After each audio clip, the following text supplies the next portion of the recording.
नमस्कार, स्वागत है आप सभी का न्यूज़ वन इंडिया में और मैं हूं आपके साथ शाफनी पटनायक। बुलेटिन की शुरुआत करेंगे बड़ी खबर के साथ, जहां दिल्ली चुनाव में दोपहर 1 बजे तक करीब 33% वोट डाले जा चुके हैं। आपको बता दें कि लगातार सुबह से ही वोटिंग जारी है और जैसे समय बीत रहा है वैसे ही वोट प्रतिशत लगातार आगे बढ़ रही है। और वहीं अगर आप बात करें दिल्ली की, तो लगातार कई जगहों पर इस तरीके की तस्वीरें सामने आ रही है, जहां हम देख पा रहे हैं कि लगातार मतदान केंद्रों में लोगों में आपस में भिड़ंत हो रही है, कई तरीके से झड़प की भी तस्वीरें सामने आ रही है। जैसे जैसे मतदान का दिन बीत रहा है वैसे वैसे ये दिल्ली चुनाव और भी दिलचस्प होता हुआ नजर आ रहा है, क्योंकि अभी तक जो आंकड़े यानी कि मतदान प्रतिशत कम देखे जाए थे उसमें अब इजाफा होते हुए दिख रहा है। और अगर 1 बजे तक की बात करें तो 33% वोट जो हैं वो पड़ चुके हैं। और ऐसे में इस वक्त हमारी जो मौजूदगी है वो साउथ एवेन्यू के बूथ सेंटर पर है। इसी साउथ एवेन्यू में लोग जो है अपने मताधिकार को करने के लिए पहुंच रहे हैं। लेकिन इस बीच में देखा जाए तो दिल्ली चुनाव जिस तरह से एक अपनी अलग ही राजनीति को लेकर के जाना जाता है, और ऐसे में मतदाता अपने बहुत ही अहम मुद्दों को लेकर के यहाँ पर आ रहे हैं और जनता जो है वो मतदाता कह लो या जनता कह लो वो अपने मतों का प्रयोग करके यहाँ पर दे रही है। अगर देखा जाए तो तमाम बड़े नेताओं ने जो है अपने मतों का अधिकार का प्रयोग करते हुए मतदान किया है और हर किसी से बाहर निकल करके वोट डालने की बात कर रहे हैं। और ऐसे में देखा जाए तो बिजली, पानी, ये मुख्य ऐसे मुद्दे हैं जिसको लेकर के जनता सोच रही है, जनता समझ रही है और उन्हीं सारी मुद्दों पर जो है आज अपने मतों का प्रयोग करने के लिए यहाँ पर आई है और लगातार जो है मतदान कर रही है। अब ऐसे में देखना होगा कि 8 फरवरी को आने वाले परिणाम किसकी जीत सुनिश्चित करते हैं और किसके सर पर ताज सजाते हैं। तो लगातार वोट प्रतिशत जारी है और ऐसे में आपको बता दें पोलिंग बूथ में लगातार भीड़ भी देखी जा रही है और लोगों की भीड़ जहां अपने मताधिकार का इस्तेमाल करने के लिए लोग पहुंच रहे हैं। और इसके साथ ही आपको बता दें दिल्ली में वोटिंग जारी। अगर 1 बजे तक की बात की जाए तो 1 बजे तक लगातार 33% वोटिंग अब तक हुई है। और ऐसे में आपको बता दें कि दिल्ली में 1 बजे तक करीब 33% की वोटिंग हुई है। जैसे ही जैसे समय बीत रहा है वैसे ही वैसे जो लोग जो है वोट करने के लिए पहुंच रहे हैं और लगातार वोट प्रतिशत में बढ़त देखी जा रही है। हालांकि इस बार कांग्रेस, बीजेपी और आम आदमी पार्टी के बीच कांटे की टक्कर देखी जा रही है फिलहाल। और कई मुद्दे, खासतौर पर विकास की बात करें तो विकास के मुद्दे पर वोटिंग लगातार हो रही है।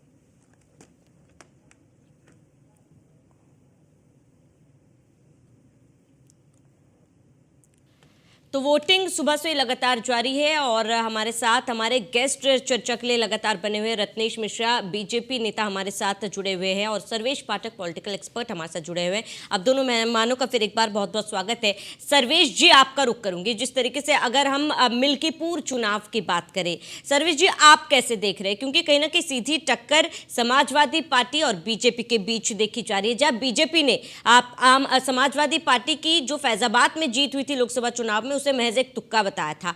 हालांकि समाजवादी पार्टी ने यहां पर हिंदुत्व की हार बताई थी, बीजेपी का जो कोर एजेंडा था उसकी हार बताई थी। लेकिन इस बार के इस चुनाव को, तमाम प्रत्याशियों को आप कैसे देख रहे हैं सर्वेश जी? देखिए, इसमें कोई दो राय नहीं कि जो फैजाबाद की सीटें जीती गई समाजवादी पार्टी के द्वारा, उसके बाद उन्होंने उसका महिमा मंडन, यहां तक कि उसने अयोध्या के राजा घोषित कर दिया उसको। मतलब आदमी भगवान से भी बड़ा होता है। तो ठीक है, वहां की जनता ने का मन में कुछ हुआ, उन्होंने वोट दिया, बीजेपी ने उसको सर आंखों लिया। लेकिन उसके बाद जो जनता को सुनना पड़ा, देखना पड़ा, तो आज वो मिल्कीपुर की जनता के पास वो स्वर्णिम और सुनहरा अवसर है कि जो पूर्व में की है वो उस गलती को ना दोहराए। रही बात की, तो देखिए, जब इससे पहले 10 में से 9 उपचुनाव हुए थे तभी कहा जाता था ये सेमीफाइनल है, ये सेमीफाइनल है 2027 का।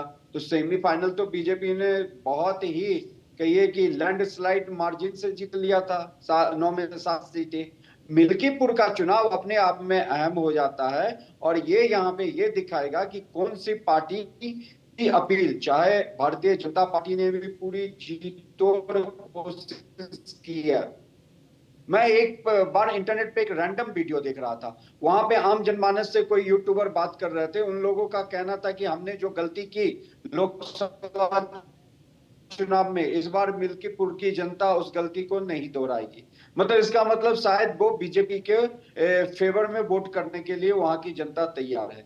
आपने दिल्ली के चुनाव का भी शायद इससे पहले हम जिक्र कर रहे थे, आम आदमी पार्टी के प्रवक्ता चले गए, तो दिल्ली का चुनाव भी अपने आप में जो अरविंद केजरीवाल के लिए केक वॉक होता था 2014-15 में, 2020 में, वो इस बार नहीं है। और मैं आपके चैनल पे कह के जा रहा हूं, 8 तारीख को हम भी बैठेंगे, देखिएगा दिल्ली चुनाव में अरविंद केजरीवाल अपना सीट खोने वाले हैं।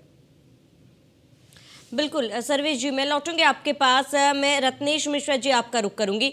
रत्नेश जी, आपसे मैं ये जानना चाहूंगी, क्योंकि एक कड़ा मुकाबला जो है बीजेपी और सपा के बीच फिलहाल देखा जा रहा है रत्नेश जी, लेकिन लगातार, क्योंकि अगर हाल फिलहाल की बात करें तो अयोध्या में एक दुखद घटना हमने देखा था, जिसके बाद अवधेश प्रसाद जो है रोते हुए पाए गए थे। बीजेपी ने, खासतौर पर मुख्यमंत्री योगी आदित्यनाथ ने इसको नौटंकी बताया था।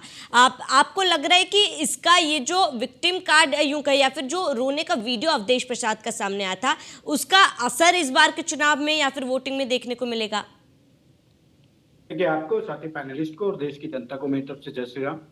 आप मुझे एक चीज बताइए, आप रोती हैं तो आंसू गिरते हैं या नहीं? गिरते हैं ना। और अवधेश प्रसाद के पूरे चेहरे पे आंसू की एक बूंद थी क्या? मैं तो उसको घड़ियाली आंसू भी नहीं बोल सकता, क्योंकि आंसू तो गिर ही नहीं रहे थे।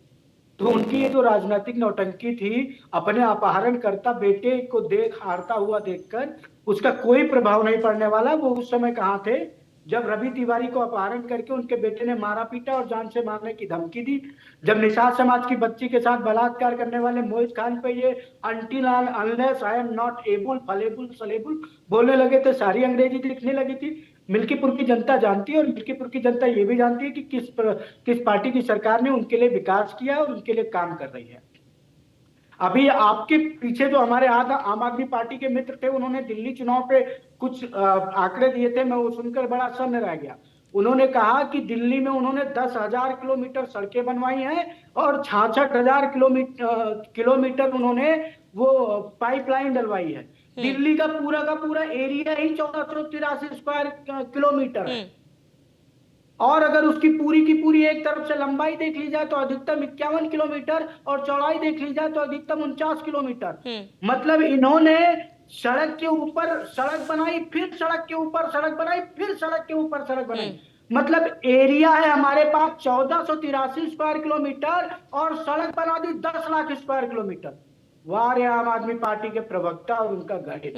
अरे भैया, बोलने के पहले कुछ तो कैलकुलेट कर लिया करो। क्या बोल रहे हो? 66,000 किलोमीटर की पाइपलाइन बिठा दी। अरे भैया, रत्नेश जी, अभी फिलहाल आम आदमी पार्टी के प्रवक्ता हमारे बीच नहीं है, हम मिल्कीपुर पर बात कर लेते हैं। रत्नेश जी, ठीक है, मेरा पॉइंट कंप्लीट हो जाए मैम, मेरा पॉइंट कंप्लीट हो जाए। आम आदमी पार्टी के प्रवक्ता इतना लंबा लंबा फेंक देते हैं कि अगर कोई आदमी बैठा होगा तो वो सोच में पड़ जाएगा कि दिल्ली के टोटल एरिया का लगभग 10 गुना ज्यादा उन्होंने सड़कें बना दी। मिल्कीपुर पे चर्चा करो। रत्नेश जी, आप मिल्कीपुर के आसपास ही रहते हैं, तो आप मैं नहीं जा पाया हूं उधर, तो ग्राउंड रियलिटी क्या है आप आई थिंक कि बता सकते हैं दर्शकों को? मैं बिल्कुल बताऊंगा, मुझे मौका मिले तो बिल्कुल बताऊंगा। हाँ, तो आप ही का टर्न है, आप बताइए तो। ठीक है जी, बता रहा हूँ, बिल्कुल बता रहा हूँ। देखिए, मिल्कीपुर की जनता जो है वो विकास के मुद्दे पर मतदान कर रही है। मैंने आप ही के चैनल पे कहा था 2 दिन पहले कि समाजवादी पार्टी के वर्तमान सांसद अवधेश प्रसाद 9 बार उन्होंने मिल्कीपुर विधानसभा क्षेत्र का विधायक के तौर पर प्रतिनिधित्व किया और वर्तमान में सांसद के तौर पर प्रतिनिधित्व कर रहे हैं उस क्षेत्र का, और 5 बार के वो मंत्री रहे।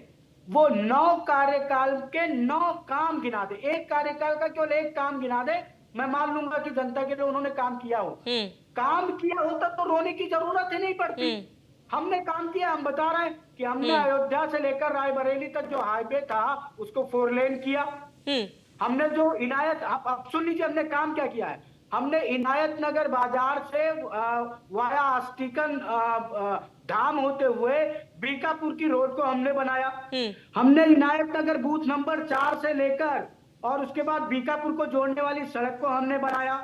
हमने क्या कहते हैं आचार्य नरेंद्र कुसुम प्रौद्योगिकी विश्वविद्यालय से ठीक है रत्नेश जी, आप इतने तमाम काम गिना रहे हैं, लेकिन पिछले 2 बारी से अगर मिल्कीपुर सीट की बात की जाए तो समाजवादी पार्टी को जनता चुन रही है। नहीं, ऐसे बीच में मत टोकिए ना, काम तो सुन लीजिए, कम से कम काम तो बता सकूं मैं। मैंने तो 2 ही 3 काम गिनाए हैं।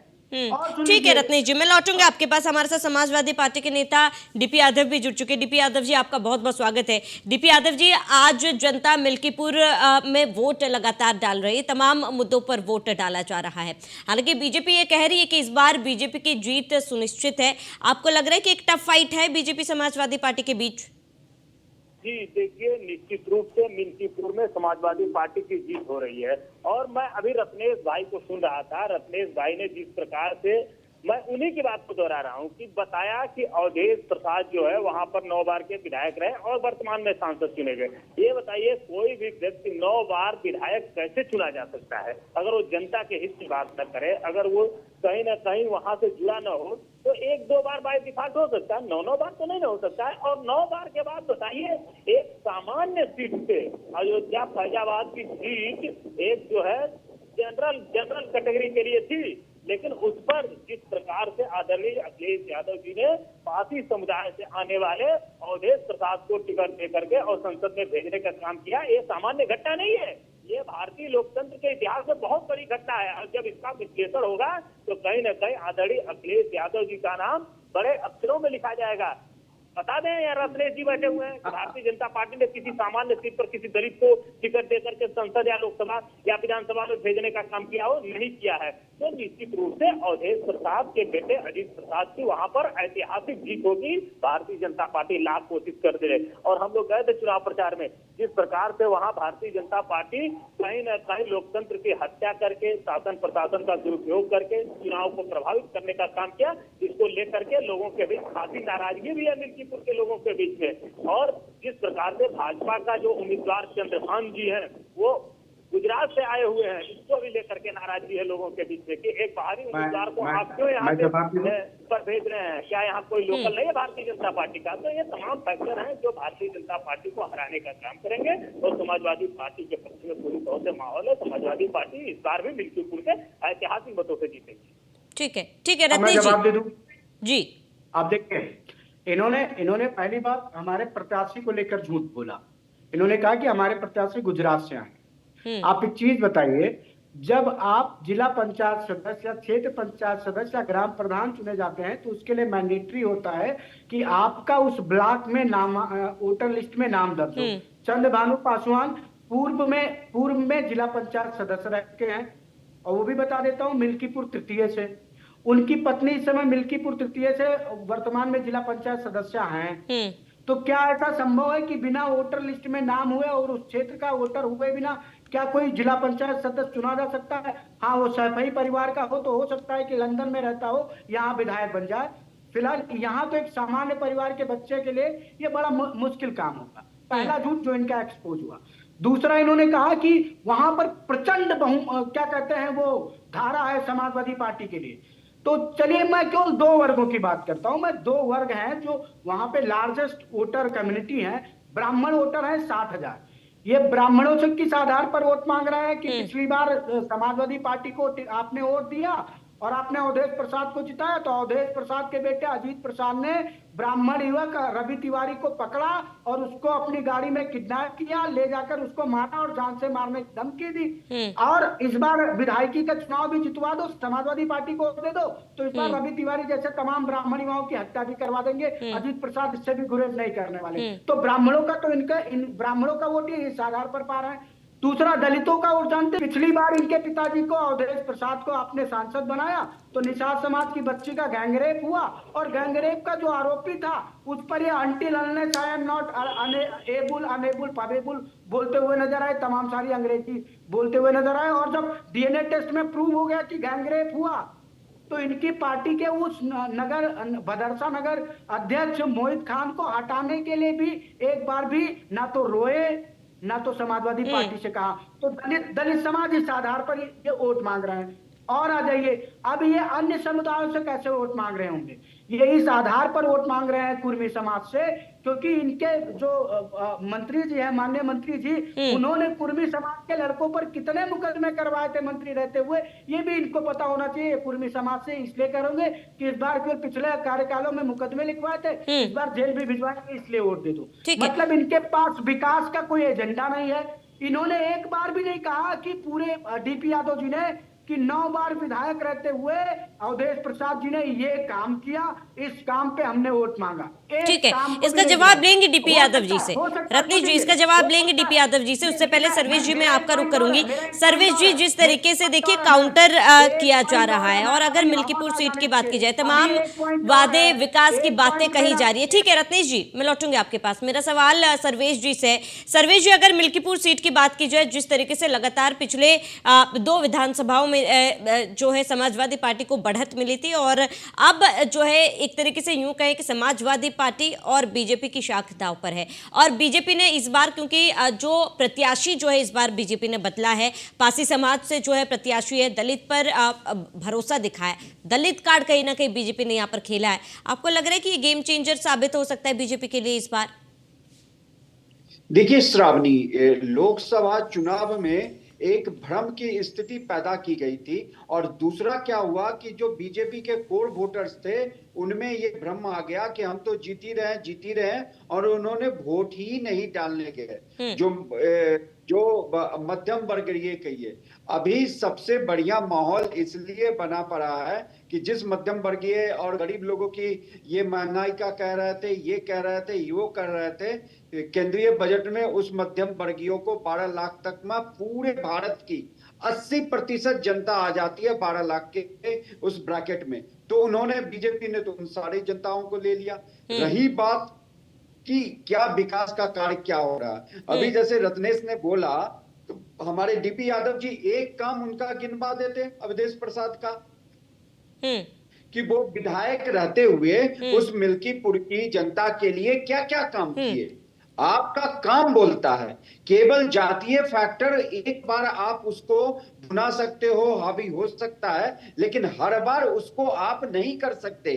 जिस तरह दिल्ली की जनता इस बार मन बना रही है कि आम आदमी पार्टी को हटा के हमें बीजेपी को देना है, क्योंकि उन्होंने उससे पहले कांग्रेस को देख लिया, फिर 10 साल आम आदमी को दे दिया। उसी तरह मिल्कीपुर की जनता वो समझ चुकी है कि जिस तरीके से हमने लोकसभा में वोटिंग की और इनको जिता दिया, उसके बाद जो हम पे कलंक लगा, यही समय है हमें उस कलंक को धोने का। और मिल्कीपुर में को जो विकास की बहार पूरे यूपी में चल रही है, उसमें मिल्कीपुर को भी शामिल करने का। अब आप कहते हैं कि भाई आप तो पॉलिटिकल एनालिस्ट हो, आप इस तरीके से क्यों बोल रहे हो? मैं इसलिए बोल रहा हूं कि देखिए, अगर आप वहां के प्रतिनिधि हैं और अगर चुने पार्टी, जो पार्टी का सत्ता है उसके प्रतिनिधि नहीं होते हैं, तो कहीं ना कहीं कुछ खामियाजा उस क्षेत्र को भुगतना पड़ता है। और रही बात कि अगर समाजवादी पार्टी इतनी ही सशक्त थी, उसके कैंडिडेट इतने सशक्त थे, तो आप अपने काम पे वोट मांगो ना। क्या जात पात पे आप वोट मांगते हो? क्योंकि आपकी पार्टी का अगर अस्तित्व है तो वही है कि आप हिंदुओं को डिवाइड करो, मुसलमानों का वोट लो, और आप ये सदा से करते आए हो। क्योंकि मुलायम सिंह यादव जी ने अयोध्या के राम भक्तों पे गोली चला दी, और उसके बाद कहते हैं कि नहीं, हमने गोली नहीं चलाते तो मुसलमान नाराज हो जाते। तो आपने काम क्या किया? अखिलेश यादव जी को जब दिया गया सत्ता, वो कहते हैं ना, थाली में परोस के उनके पिताजी ने दिया। ठीक है, सर्वेश जी, इसका जवाब लेते डीपी यादव जी से। डीपी यादव जी, अगर रत्नेश जी की भी माने और सर्वेश जी की भी माने, दोनों का कहना है कि डीपी यादव जी ने एक बार भी उन तमाम कामों का जिक्र नहीं किया जो अवधेश प्रसाद ने अपने कार्यकाल में किए हैं। देखिए, रत्नेश जी और कहीं ना कहीं सर्वेश जी, इन लोगों को काम नहीं दिखाई देगा। इन लोगों को जो अभी महाकुंभ में भगदड़ मची, टेंटों में आग लगी, लोग असमय मरे, वो अव्यवस्थाएं नहीं दिखाई देंगी। इनको तो सिर्फ और अरे डीपी यादव 2012 में जो है कमियां स्टेशन पे, वो याद है कि नहीं याद है? मैं तो ये कह रहा हूँ कि कि जो व्यक्ति 9 बार विधायक रहा ठीक हो, है। और भाई मिल्कीपुर पे फैजाबाद सवाल हुआ से है, जैसे मिल्कीपुर के काम पूछे ठीक है हैं भैया। ठीक है, आप लोगों को रोकना चाहूंगी यहाँ पर। इसी बीच एक बड़ी खबर सामने आ रही है। सपा डेलीगेशन ने चुनाव आयोग से शिकायत की। 5 नेताओं का प्रतिनिधिमंडल सीईओ से मिला। प्रदेश अध्यक्ष श्यामलाल पाल के नेतृत्व में पहुंचा प्रतिनिधिमंडल। मिल्कीपुर उपचुनाव को लेकर मुख्य निर्वाचन अधिकारी से शिकायत की गई। पोलिंग एजेंट को बाहर निकाले जाने और फर्जी मतदान का आरोप है। ये बड़ी खबर आपको इस वक्त की बता दें। प्रदेश अध्यक्ष श्यामलाल पाल के नेतृत्व में पहुंचा प्रतिनिधिमंडल, इस वक्त की बड़ी खबर। मिल्कीपुर उपचुनाव को लेकर मुख्य निर्वाचन अधिकारी से शिकायत की गई है और पोलिंग एजेंट को बाहर निकाले जाने और फर्जी मतदान का आरोप लगा है। ये बड़ी खबर, अहम जानकारी आपको इस वक्त की बता दें। सपा डेलीगेशन ने चुनाव आयोग से शिकायत की है।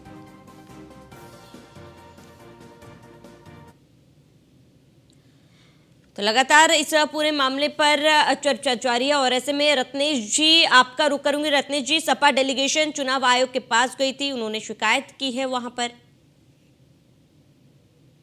देखिए श्रावणी जी, समाजवादी पार्टी का ये लोकतांत्रिक अधिकार है। उनको अगर लगता है कि कहीं कोई गड़बड़ी है तो वो इलेक्शन कमीशन से शिकायत कर रहा है। उस पर इलेक्शन कमीशन जो भी विधिक या वैधानिक या जो भी प्रशासनिक तंत्र के अधीन रहते हुए जो कार्रवाई होगी वो करेगा। उसके लिए जो उचित पैरामीटर्स होंगे वो अपनाए जाएंगे। लेकिन मैं बार बार वही एक चीज और पूछ रहा हूँ श्रावणी जी कि समाजवादी पार्टी के नेता प्रवक्ता भाई ने हमारे सवाल का जवाब नहीं दिया। मैं तो कह रहा हूँ 9 बार मंत्री रहे, 9 बार विधायक रहे, 5 बार मंत्री रहे। एक काम गिना दो भैया, उनका एक काम गिना दो जो उन्होंने मिल्कीपुर के लिए किया हो। मैंने तो कल हमारा एक बार विधायक रहा है, एक बार हमारा विधायक रहा मिल्कीपुर से, और मैंने कम से कम 5 से 6 काम गिनाए। आपने बीच में रोक दिया, नहीं तो वो 10-12 पहुंच जाते, क्योंकि हमने काम कराया इसलिए हम गिना पा रहे हैं। अब डीपी यादव जी, आपने काम नहीं किया क्या? आप गिना क्यों नहीं पा रहे हैं? देखिए, हमने जो विकास का काम अयोध्या, फैजाबाद, मिल्की इन सब क्षेत्रों में किया था वो भारतीय जनता पार्टी की सरकार आने के बाद रुक गया था और लोगों ने इस बात को महसूस किया। और अयोध्या की मैं विशेष करके कोई भी काम कंप्लीट नहीं किया, वहाँ लोगों को कोई भी काम कंप्लीट नहीं किया। जो है राम मंदिर के नाम पर भैया अगर नहीं किया है अयोध्या तो स्वीकार कर लीजिए कि नहीं किया है। अगली बार जनता जब मौका काम कर रहे हैं, ये तो धर्म का चोला ओढ़ करके अनैतिक काम कर रहे हैं। ये तो धर्म के नाम पर लोगों को गुमराह करने का काम कर रहे हैं। तो 2024 के लोकसभा चुनाव में जनता ने जो है इनको सबक सिखाने का काम किया। अयोध्या जैसे महत्वपूर्ण सीट से भारतीय जनता पार्टी को सबक सिखाया लोगों ने। और ठीक है, समय की कमी है। रत्नेश जी, फाइनल कमेंट। हाँ श्रावणी जी, मैं फिर वही पूछूंगा। चलिए, डीपी यादव जी और समाजवादी पार्टी के प्रवक्ता 9 बार के विधायक के कार्यकाल का कोई काम ना बताएं। अभी 9 महीने का जो इनका सांसद का कार्यकाल रहा है अवधेश प्रसाद का, उसका कोई एक काम गिना। ठीक है, समय की कमी अभी है तो नहीं हमारे रोका पास, ना। चर्चा को यहीं पे रोकना चाहेंगे। सर्वेश जी, आपका जुड़ने के लिए बहुत बहुत शुक्रिया। रत्नेश जी, आपका जुड़ने के लिए बहुत बहुत शुक्रिया। डीपी यादव जी, आपका भी जुड़ने के लिए बहुत बहुत शुक्रिया। तो लगातार वोटिंग जारी है। मिल्कीपुर सीट पर उपचुनाव है और लगातार लोग पहुंच रहे, मताधिकार का इस्तेमाल कर रहे हैं। दिल्ली में भी चुनाव लगातार जारी, लेकिन 8 फरवरी को तमाम चुनावी नतीजे सामने आएंगे और फिर ये देखना महत्वपूर्ण होगा कि जनता किसको जिताती है। फिलहाल इसी के साथ इस बुलेटिन में इतना ही। देश प्रदेश के तमाम बड़ी खबरों के लिए अब बने रहिए News 1 इंडिया के साथ।